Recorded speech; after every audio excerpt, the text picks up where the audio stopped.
Hello everybody and welcome to today's webinar. My name is Amber Bell from Training Dynamo.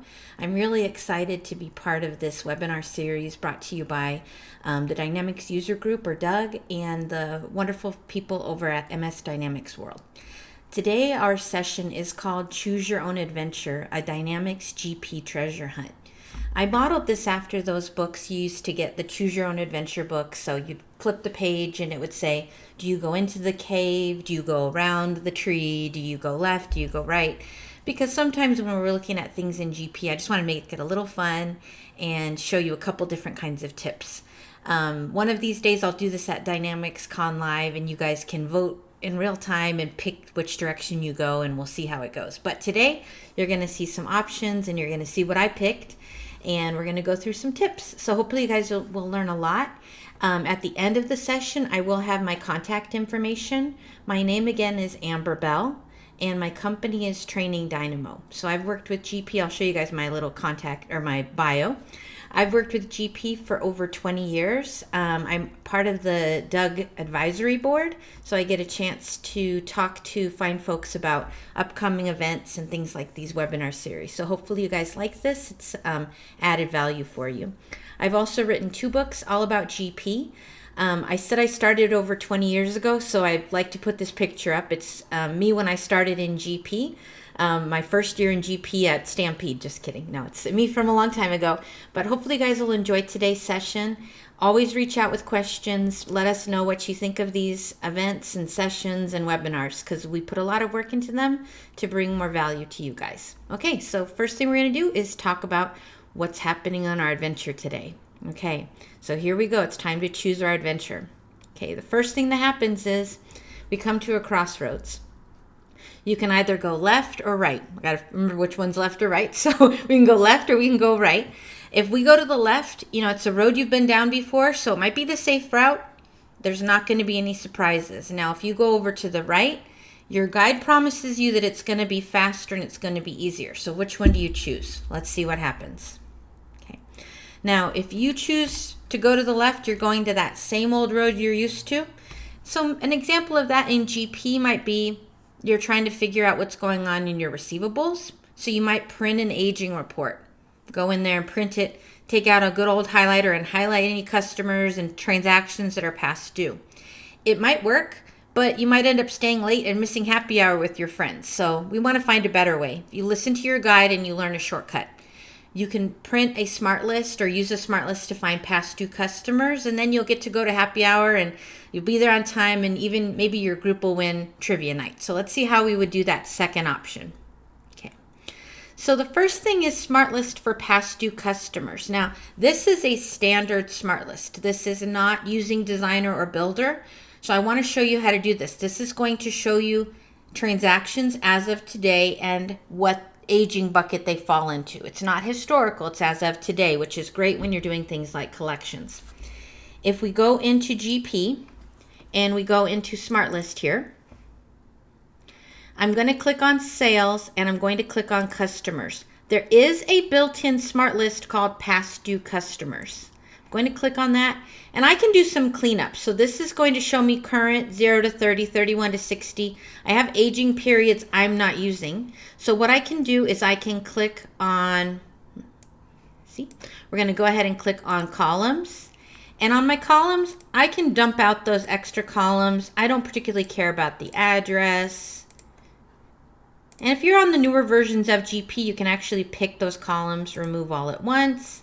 And I want to add the customer's total balance. The reason I'm adding this is I've seen people that have 0 balance customers, but you look and they have something in the 61 and over, the 90 and over, and then they also have a credit, but they've never applied them. So this is a great way to kind of find that kind of stuff out if that's what's going on. So we're going to hit customer balance, and we might want to put even in sort by type. You can go in and add things like the date. I can add in the last aged date, which is important for this report to work correctly, and the last payment date. I just held down Control and grabbed both of those. Okay. Now I've got this report, And what I want to do is I'm going to go ahead and hit favorites, and we're going to save this as a favorite. So we're going to do an underscore to sort this to the top. Oops, past due AR with last payment info. I can make this a regular smart list, or I can click add and add as favorite and reminder. And I'm going to say when the number of records is greater than 0, and we're going to click OK. I want to double check my searches. So I personally, maybe I don't care about the 0 to 30 days, but I only care about these ones that are later, and I don't care about the one down here. So we're going to go ahead and click OK. And then I can hit favorites and I can hit modify. Now I've got this report, and I can use this and use the go-to to jump right to maybe the payment summary. Lets me zoom in. I want to see what's in here. I can zoom in, and I can put notes and do all kinds of things. And if this was an invoice, I could even reprint or email it. So using the smart list is a great way to find information out. So let's go ahead and get to the next option in our adventure. So let's go back here. Okay. So we did our smart list. First thing we did was we removed aging periods that we didn't need, address information. We could also add, I forgot to add last payment amount, but you could add that as well, and then save it as a reminder.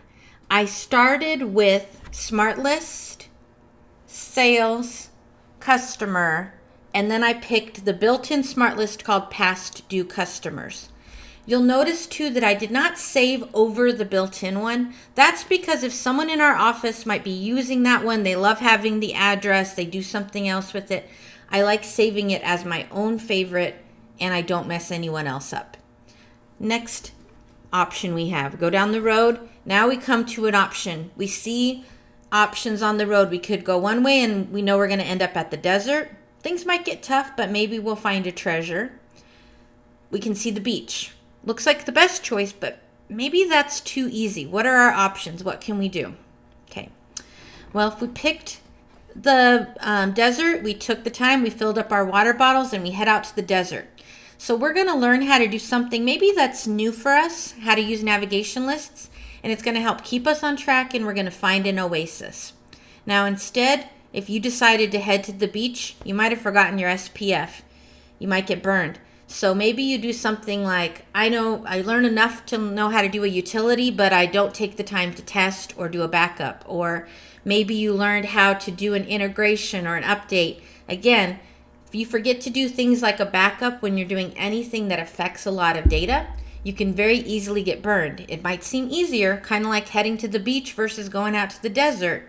But if you don't take the time to get that SPF or put that backup in place, you might get burned. So be careful.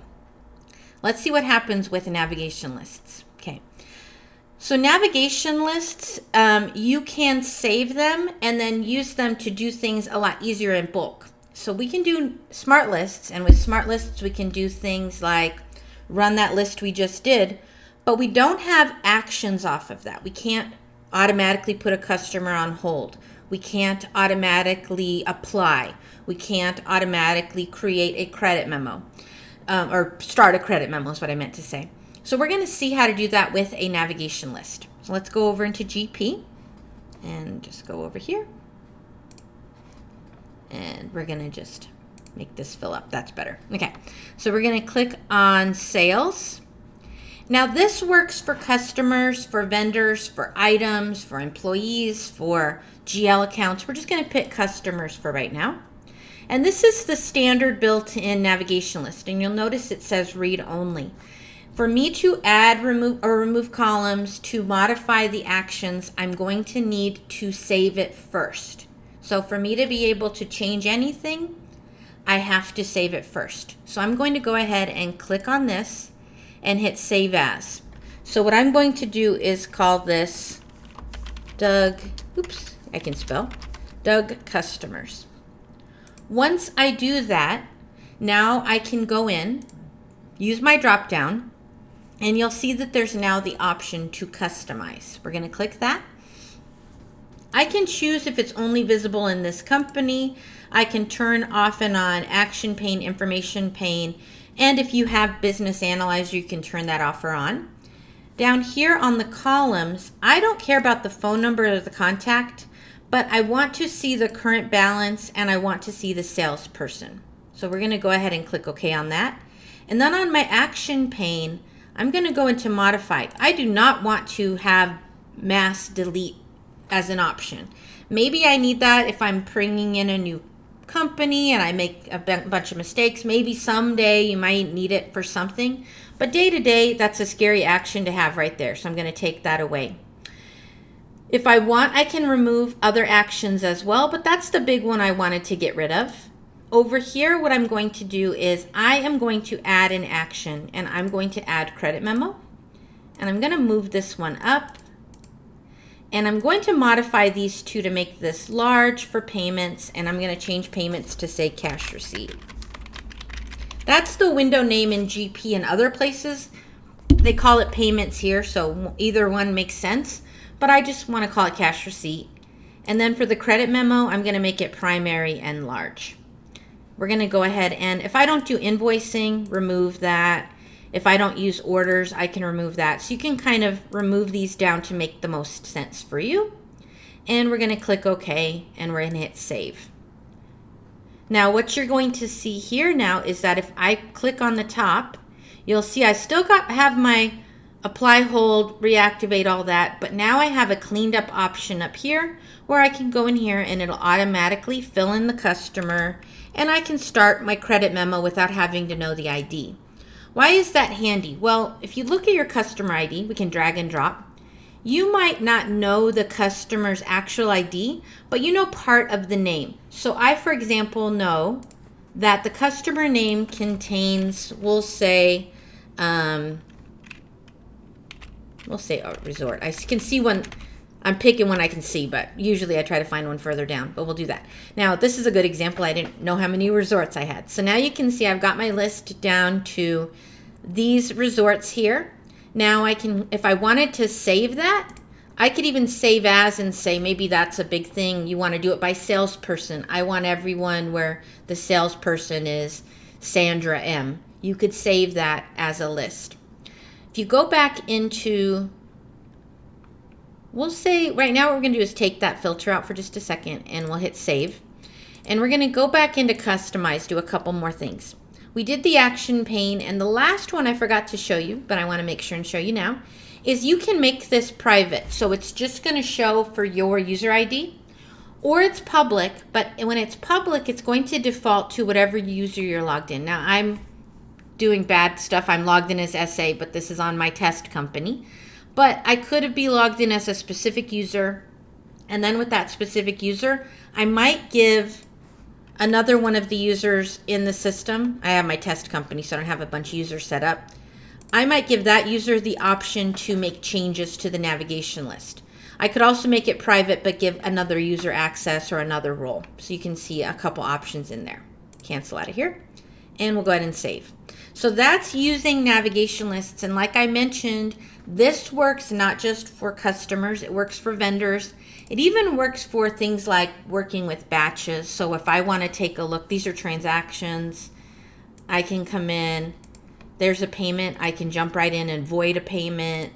So navigation lists are going to be much faster for action-based things that you're doing.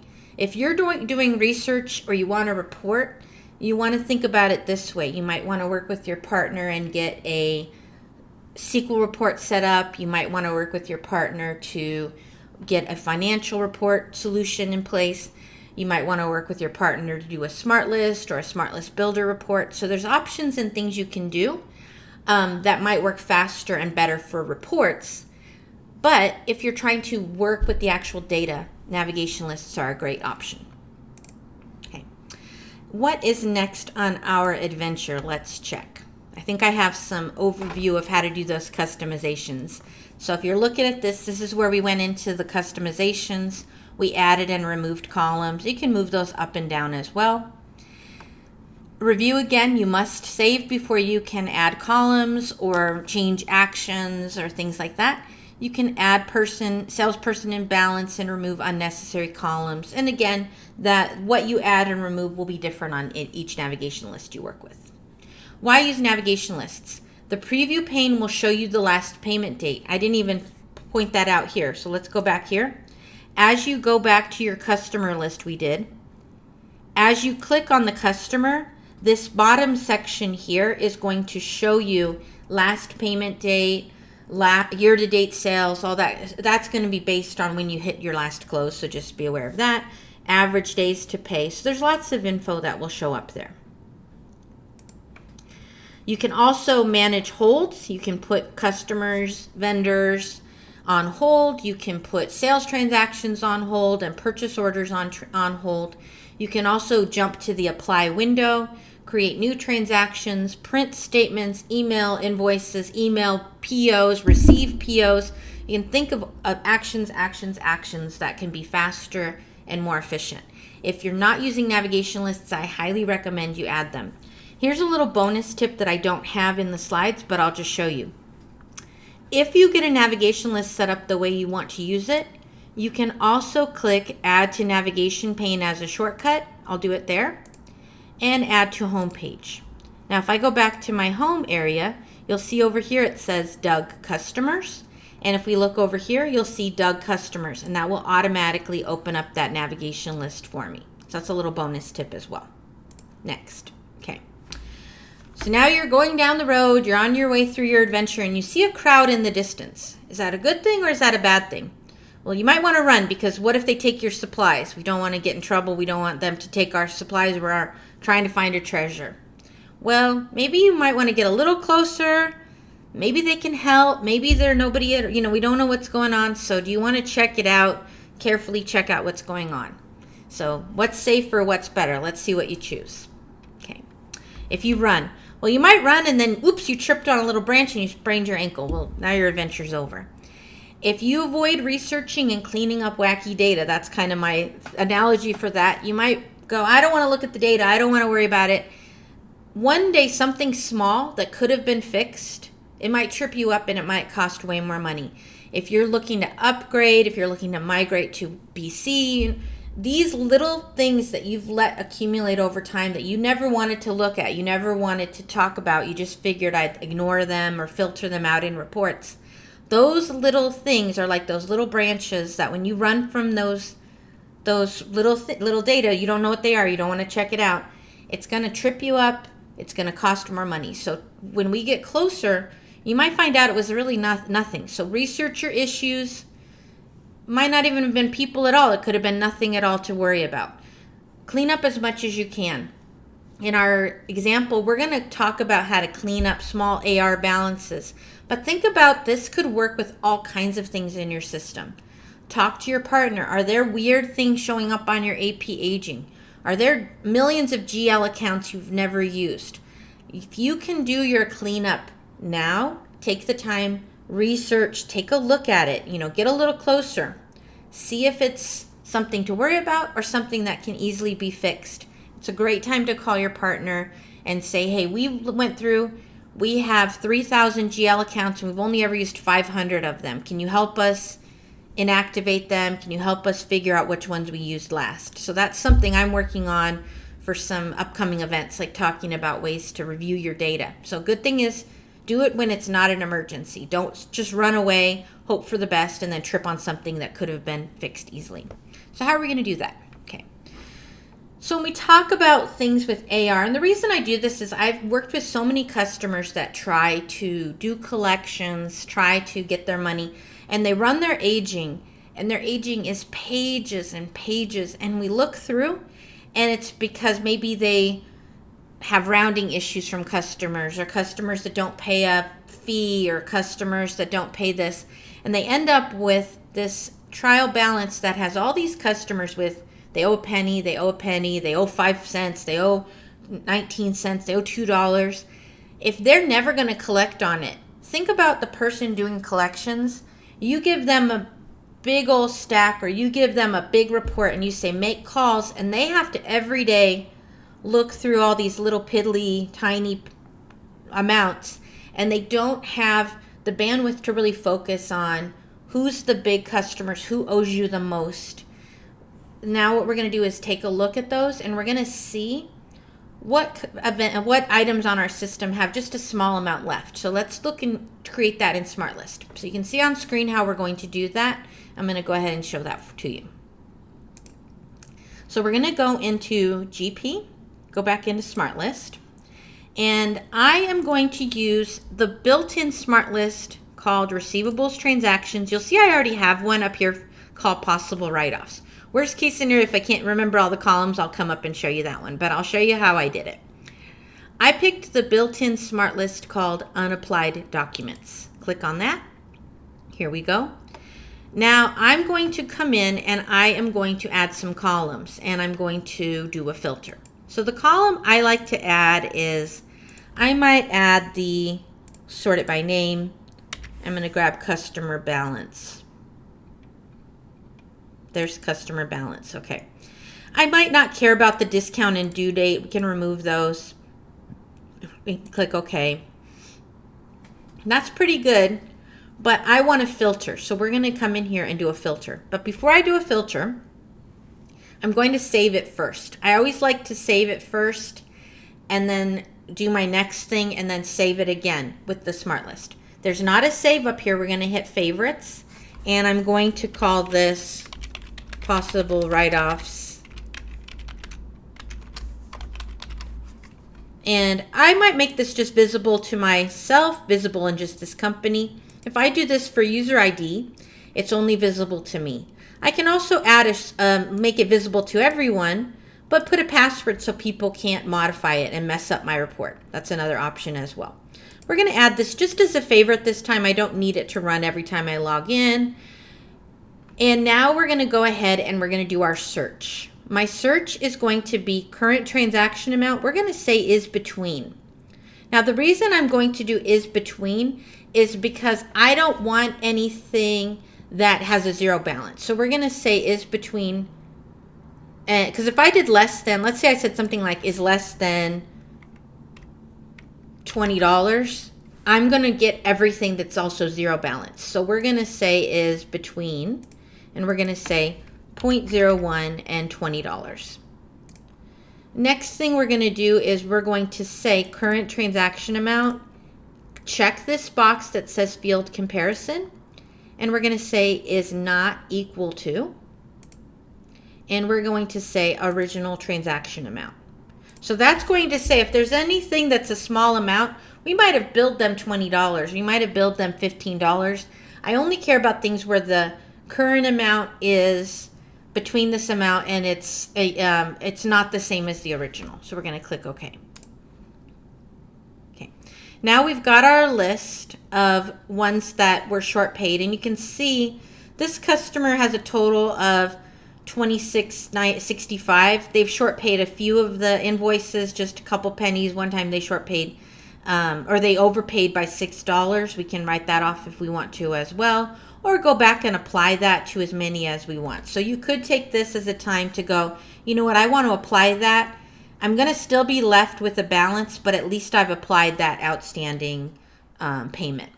On the other side, you can see people that have been short paid, up to $15. You can see all of those ones that I've filtered to. Okay, I'm going to hit favorites, and I'm going to hit modify. You can use this to jump off and look at customer transaction inquiry and payment and all of that, go to the customer, but we're just using this as a quick review. Now the next step in our little adventure, let's see what happens. Okay, we're next going to check our customer write-off settings. There is a built-in, I just had a customer literally yesterday ask me, is there a quick way to write off small balances? We have a lot of rounding issues in our bills, so customers are always short paying a couple pennies here and there, and they did. They had pages and pages. What you want to check is your maximum write-off type and your maximum write-off amount. So let's take a look and see what that does. So if we go back over, here we go. And we're going to take a look at our customers. So we're still in Smart List, and we're going to use, I have this review already set up. So I used the Smart List that was customer balance, and I just took away the balance column. I added the class, the max write-off type, and the max write-off amount. Now I'm going to open up one of these, and I'm going to tell you my two least favorite options people choose. Number one is not allowed. That means the system can't do automatic write-offs. If I go in to the write-off window, which you'll see in a second, it won't find it. Even though if they only owe 2 cents, it won't come up automatically. I would have to do a manual credit memo or manually write it off. The worst one though is unlimited. If someone was set to unlimited, I could go through and create a write-off for $1 billion trillion. I could accidentally do a huge batch of bunch of credit memos and debit memos and zero out AR with literally like a couple clicks. So we don't want it to be set to unlimited. I like the maximum to be a reasonable number. Right now I have everybody set to 25 and I might think, you know what, that's a little high. I'm going to lower that down to $10. So I'm going to show you ways you can do that. So we're just going to go ahead and discard the changes. We're going to close that smart list and go back to our PowerPoint here. Okay. So option one is you can update your customers one at a time. Now, reason you might want to do that is there might be specific customers that they do this all the time. And you might go, you know what? I know I said I want to do write-offs, but they are taking advantage. They short pay every single invoice by $2.50. And by the end of the year, they've shaved off $2,000 off of their bills because they are a main customer and they're just being weird about $2.50 every time. You can set them to not allowed. So you can adjust it specifically or lower that amount to, if it's less than 5 cents or, less than 99 cents, you can change that per customer, but that's very slow. You would do that by picking the customer, and you can do that through cards, sales, customer. You can do that through the sales tab and cards and customer, or even from here, double click, you can be in the customer or click edit and go to options. And here's where you could set the maximum and say, no, they're only going to be $1. You can change that here. Okay. And just close this guy out. So that's one at a time. That's going to be very slow. Next option that you have is you can update the customer class. This is one of those fields that can be rolled down to update. This is what I just did for that customer I mentioned from yesterday. Ashley, if you watch this, I'll tell you to check this out. So what we did was we went to the customer class and we rolled down the change to a reasonable number. I think she picked $10, $5, something like that. So what we're going to do is you can go into your, you can do it a couple ways. You can get to your customer class by going here, jumping right to the class ID, change the maximum to a reasonable number. And then when you hit save, it's going to roll down and change. I'm not going to save it on that class because that's the one I'm messing up on purpose. We'll pick something else. Discard change. Okay, so they're set to 25. I'm going to update them to $5. Okay. Now, if I go ahead and hit save, it's going to say, do I want to roll down changes? And I'm going to go ahead and say yes. Now, if I went and did a smart list or review of anyone in that class I just updated, they would now say 5. Big thing to note, and I've seen people do this, is when you are in that class window, don't touch any other field and change it, because if you start clicking around, the class window will think, oh, they also want to change the terms because I clicked on terms, and they also want to change the this or that or this or that. Click on just that one field and change it. If you get nervous and you go, I could make a mistake, I want to review, I want to do one, I want to have more control, that's where our last option comes in. We can use what's called the macro replicator. Just last month, I was out in Arizona for DynamicsCon Live. I'm filming this in June of 2023. So if you watch this someday in the future, hello from the past. And I did a session with John Arnold. He's a GP user. He's presented this at GPUG events, Doug events, all kinds of different user groups. And he has a webinar saved on his website. You can go to rnoldz.com. So arnolds.com. And on his website, he has this macro replicator. So we're going to go ahead and show what that looks like to use. Now, what that replicator does is it has several sections. One section with a macro. Now, if you're going at home and you say, Amber, I haven't gone to any sessions for any user group, but I don't know what a macro is. What a macro does is a macro is a recorded group of checks and things you can do on a window. I'm doing a terrible thing. I'm just going to demo it, what I mean. So we're going to go over to GP. I'm going to go back to home. And I can do a macro to do something like this. So to record a macro, I can either click on this, Tools, Macro, Record, or if you notice there's a keyboard shortcut for Alt F8. And I'm going to just save this as a macro I like to use sometimes, which is AR, we'll say, this one is not going to be an update. We're just going to do AR historical aging. Okay. Now I'm saving, and I'm going to hit reports, sales, trial balance, drop this down, pick historical, click this, hit modify, and now I'm going to go tools, macro, and stop record. Why would I do this? Well, maybe I want to come in and do a filter. Maybe I want to come in and change the date. If I had this set up to as of a specific date, I'm going to save this and say, pick 2027. That's my test company, and we'll say June 30th. So let's say that's that report. I want to change it to a different date. Normally I have to go 1, 2, 3, 4, 5, 6, 7, 8, type, print, 9 clicks. Now with that macro, I can right click, add it over on the sidebar. We're going to browse, and we're going to grab this, and we're going to go AR aging. And to be fancy, I'm going to do a keyboard shortcut. So we're just going to say F4 and throw that at the beginning. And I'm going to say add. Done. Now I could just click right here. It's like a button, it'll work. Or I could also click my F4, but we'll click it right there. Now I'm in that window, so one click I can change that. So that's a macro to open a window.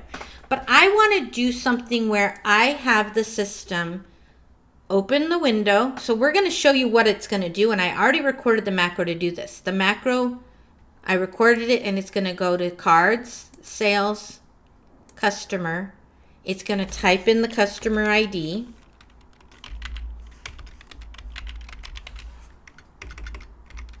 Then it's going to click on options. Then it's going to click, mine was set before to not allowed. So it's going to go from not allowed to maximum. And then it's going to make this $10. It's going to click OK, and it's going to hit save. So that's what my macro did. So let's take a look at what that looks like. If I open up my replicator, I can import the macro that I did.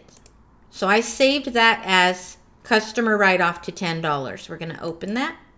And you're going to see here that it's going to open up the customer maintenance window. Now we're in the customer maintenance window. Typed in the customer ID, clicked on the options button, went from not allowed to maximum, and then it changed it to $10. And because in GP that doesn't recognize the decimal, it just did 100. It made it into, looks like 1,000, but it's really $10. That's how it works. Now I want to do this for more than one customer. So I created a smart list. And in my smart list, I found customers. I want to find anyone who's set to not allowed that is not in a class. Because if they're not in a class, it's going to be really hard to update them. So we're going to go search. I want any customer who the max write-off type is not allowed and the class is equal to blank. I'm going to put that out in Excel, which I did. I'll do it again just to show you how I do it. There we go. And then what I'm going to do is I'm going to format this as a table. So I can either click right here where it says format as table, or I can click anywhere in the data and click Control T for table. And it's going to auto format it as a table. And then I'm going to rename it. So we're just going to call this Doug. Okay. Going to close this. Not close it, I'm going to minimize it. Sorry, minimize it. Now in our macro replicator, we're going to go ahead and replace the data table, and I'm going to pick the Doug one. I also had one set up as customer, but we'll pick this one, and we're going to hit yes. Now all we really need to change, we want to make them all $10. So the only field I really care about, now I could make it more complicated, like some get $15, some get $2. for simplicity's sake, I'm just going to change the customer number. So what I'm going to do is say map columns, find next. I'm on that field for customer ID.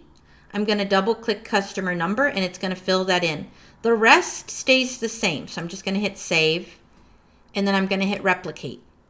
We're going to say replicator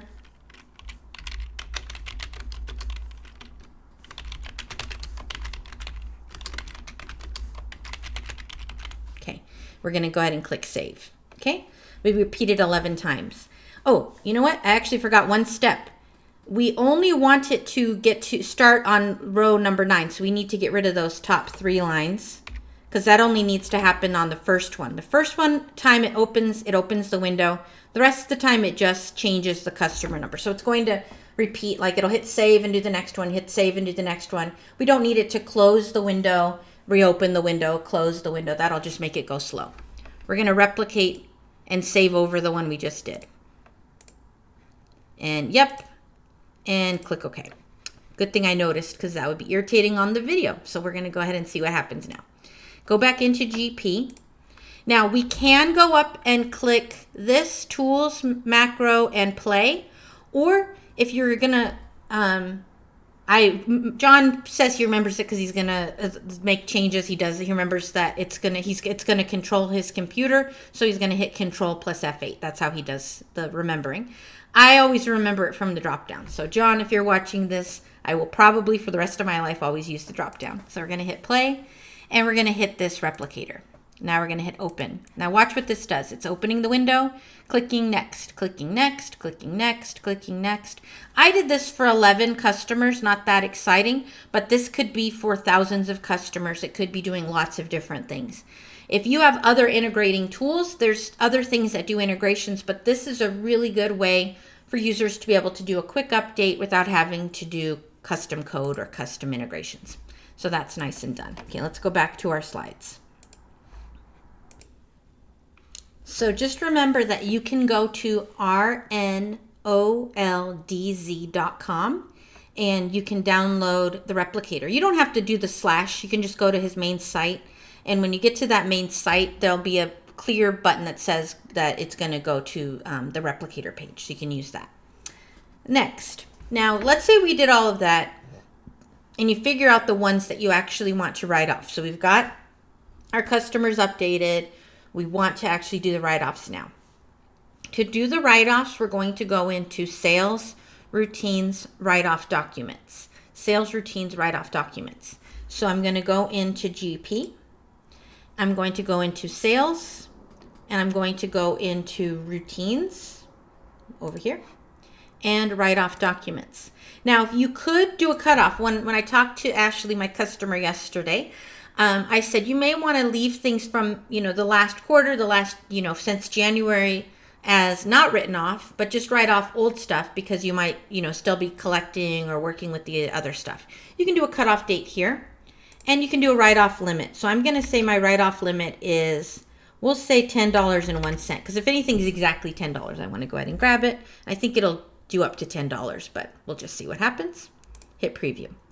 Now you can see in here, we've got these 3 customers and you can come into here and I could go, you know what? No, this is $8. That one, I'm going to go ahead and figure out why did they short pay that much? 75 cents, who cares? But I don't want to write that one off. Go ahead and click OK. And then you can go to the next one and go, okay, this one, yeah, another one that for over, you know what? Even though their max for the system is 10, I don't feel comfortable writing off anything right now that's over $1. So let's go ahead and redo that. We're going to do $1 and just say tab, and we're going to say preview. I'm not hitting process. Now when I do that, now you can see I'm just getting these little pennies. I'm just getting these ones for little pennies. So even if your max is $10 or $5 or $20, start off by just getting rid of the little pennies, and then you guys can decide what you want to do. Always get this approved. If you're going to do this, one thing to do is make sure that your customer has a write-off and an overpayment write-off account in place. You may want to make it the same account for both if you want them to net out. You can also set that account up at administration, set up posting accounts. So if I don't have it set there, I can go to administration, set up posting accounts, sales, go down to scroll. There it is.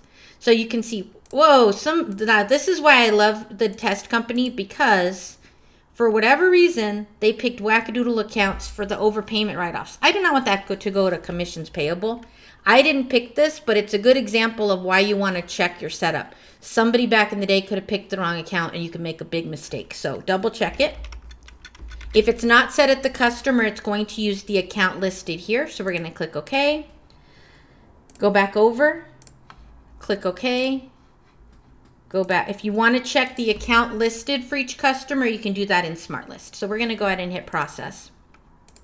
Go to screen. And I'll just go to screen for all of these. Okay. So you can see that what this did was it went to the bad debt expense. Now that's because that customer had that account listed. Even though I had that at the system level to write off, it went to bad debt expense because the customer took precedence. That's why you want to check your customers and your company setup before you do anything like this. Because I'm doing 2. If I did 200 or 2,000, my goodness, what a mess I'd make. So double check that. Also might be a good idea. Well, not might. I will tell you the official rule is anytime you do anything of that level, do a backup first, because then you can easily test it. Do it on test first. There's lots of better ways to do that. Go back over to my list here. Okay. So writing off, you can also do write-offs for overpayments as well. Now with overpayments, you may want to do a refund though. You might say, you know what, even if it's 5 cents, we don't want to take that money and not give it back to them. They could come back and say, hey, that's our money. We figured it out. Give us our money back. That's where customer vendor modifier can come in handy. So now what customer vendor modifier does is, again, I should have said this on both, back up first. If I don't, for a million years, anytime you do anything like mass, you want to always do a backup first. So we're going to take a look at how to set that up. And this is our last tip. So I'm watching the clock so I make sure I keep this at a good time for you guys. First thing you're going to do is under administration, you're going to go to setup, customer vendor setup. Right now I don't have it set up. So we're going to come in here and I am, for time's sake, going to go by account number. And I'm just going to pick my last account and open it, and then we're going to make a new account. So we're going to pick this, and we're going to open this. Should have done this before, but that's okay. We're going to go ahead here, and we're going to say 999,999,988. We're just make a new one, and we're going to go.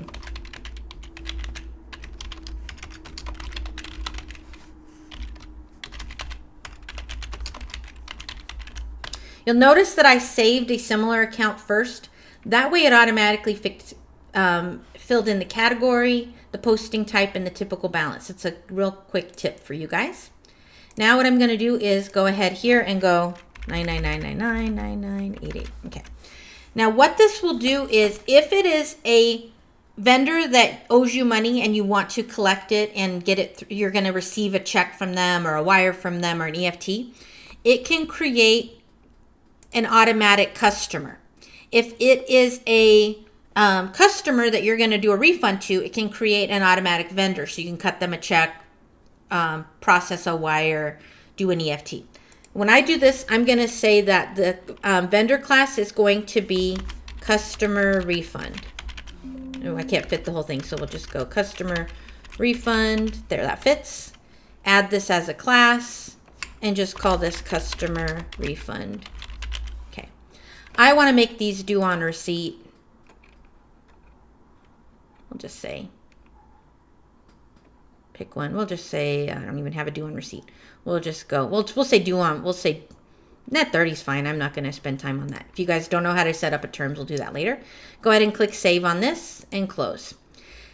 Customers, if you have a vendor that we're doing getting money back from, we're going to say we'll say vend refund. Same thing, tab, add it as a class, change this to vendor refund. Okay. Now we're going to hit save and then we're going to close.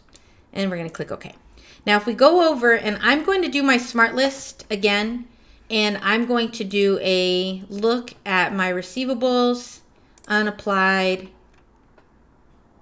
and let's see what I've got up if I have another. Oh, because I have a screenshot up. We'll close that.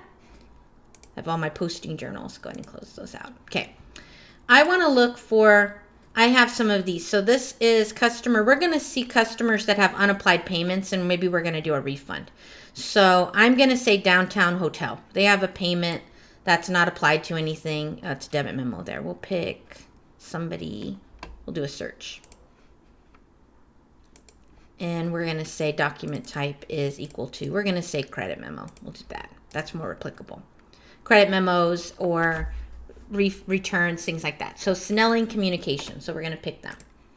So now what we're going to do is go into sales, and we're going to do a transaction, customer vendor transactions, and we're going to say, we're going to select a customer, and it's Snelling. I'm going to do a lookup, Snelling Communications.